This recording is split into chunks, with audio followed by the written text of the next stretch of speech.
Tuhan bersamamu.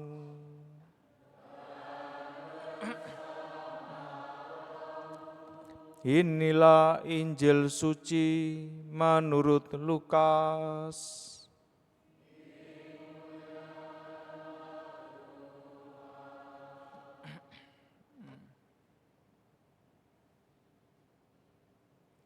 Setelah mendengar berita kelahiran penyelamat dunia, para gembala cepat-cepat berangkat ke Betlehem.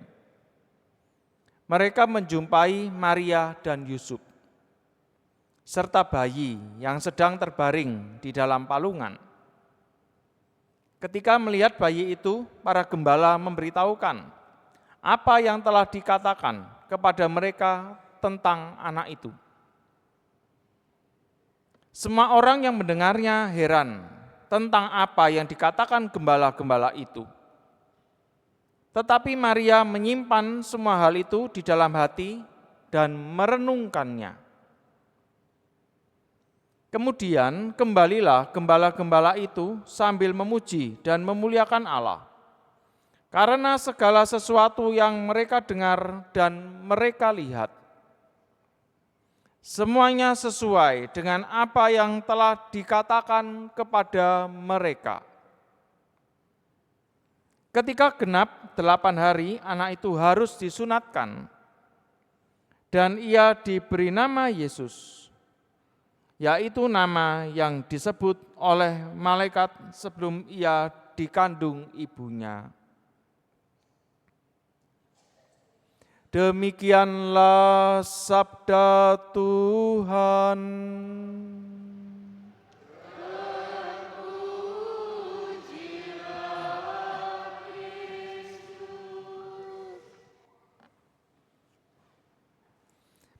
Saya akan membacakan surat Gembala Ardas 2026. Judulnya adalah Mengembangkan Tanggung Jawab Berparoki melalui panca tugas gereja. Para imam, biarawan-biarawati, fungsionaris paroki, kevikepan, dan seluruh umat Allah yang terkasih.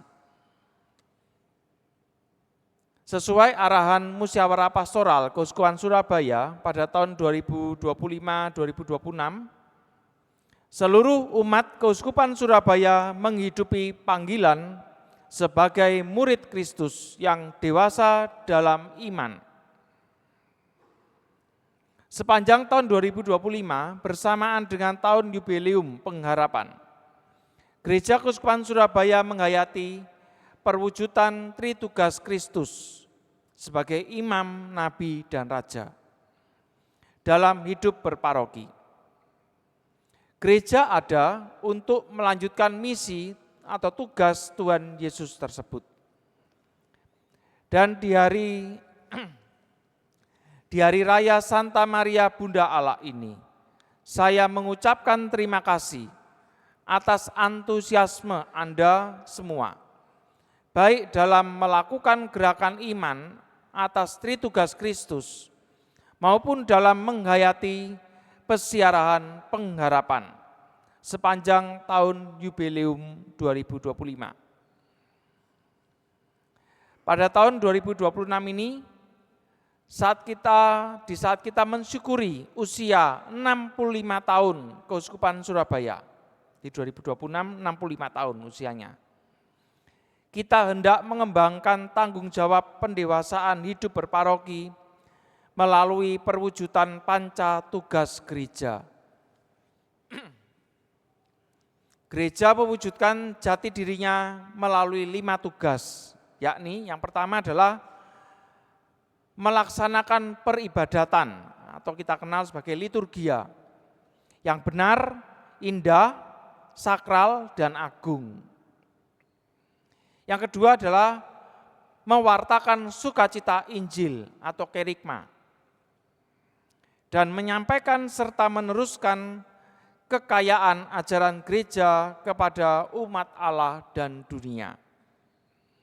Yang ketiga, membangun persekutuan atau koinonia sesuai jati diri dan perutusannya bagi dunia. Yang keempat, melakukan pelayanan kasih atau diakonia bagi yang miskin, korban bencana, sakit, terbelenggu, tertindas, tersingkir, terabaikan, dan difabel. Termasuk dalam pelayanan kasih ini adalah tindakan kasih demi kelestarian alam ciptaan atau kita kenal juga sebagai ekopastoral.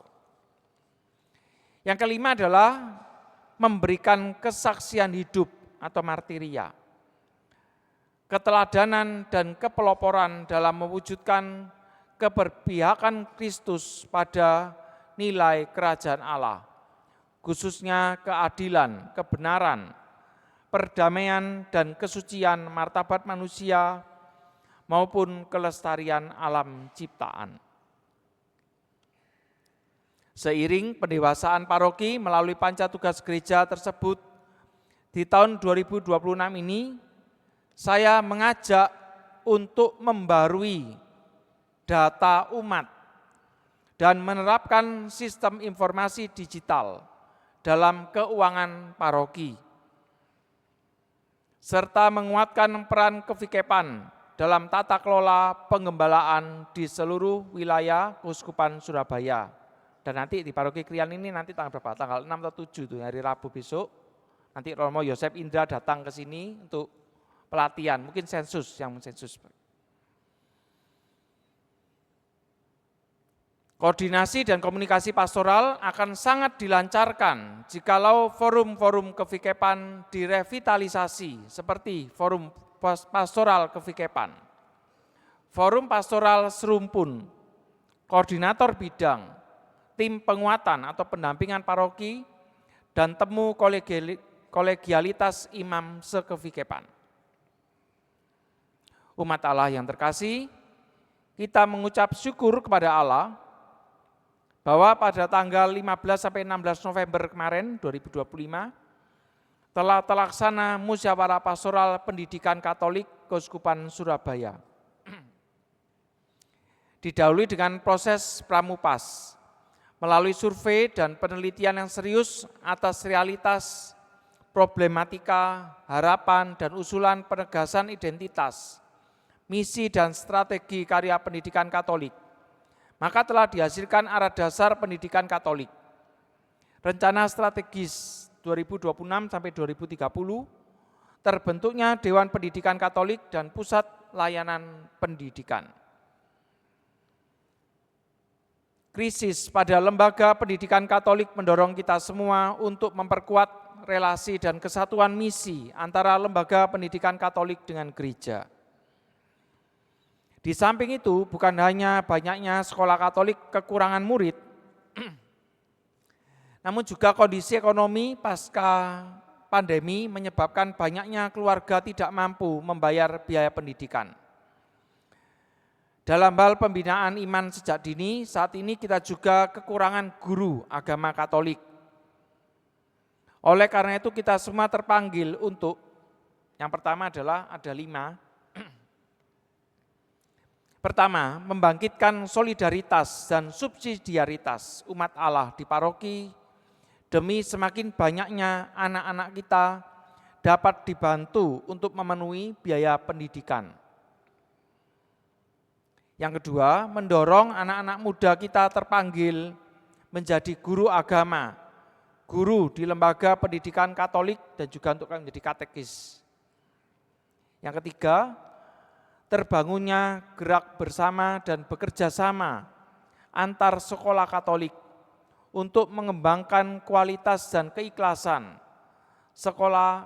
kekasan sekolah Katolik di tengah gempuran zaman. Yang keempat, meningkatkan rasa tanggung jawab gereja terhadap karya pendidikan kita. Dan yang kelima, menjadikan bulan Oktober mulai tahun 2026 sebagai bulan pendidikan Katolik keuskupan.